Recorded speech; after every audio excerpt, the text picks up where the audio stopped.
અમારી સમ્રાટ સમાચાર ચેનલ સબસ્ક્રાઇબ કરો, લાઈક કરો, કમેન્ટ કરો અને જોતા રહો પળે પળના દરેક પ્રકારના સમાચારો. ભાવનગર જિલ્લાના તળાજા પોલીસ સ્ટેશનની ટીમે પ્રોહિબિશન પેટ્રોલિંગ દરમિયાન ચોક્કસ બાતમીના આધારે રાળગોન ગામે દરોડો પાડી ભારતીય બનાવટના વિદેશી દારૂનો જથ્થો ઝડપી પાડ્યો છે.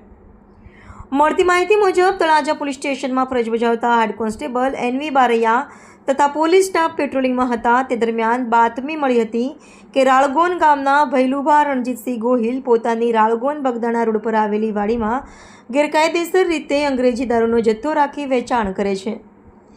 બાતમીના આધારે બે પંચોની હાજરીમાં પોલીસે વાડીમાં દરોડો પાડ્યો હતો.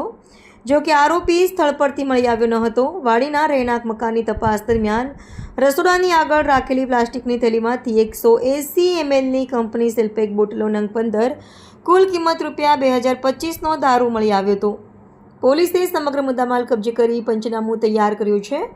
આ મામલે ભૈલુભા રણજીતસિંહ ગોહિલ રહે રાળગોન તાલુકો તળાજા સામે પ્રોહિબિશન એક્ટ હેઠળ ગુનો દાખલ કર્યો છે.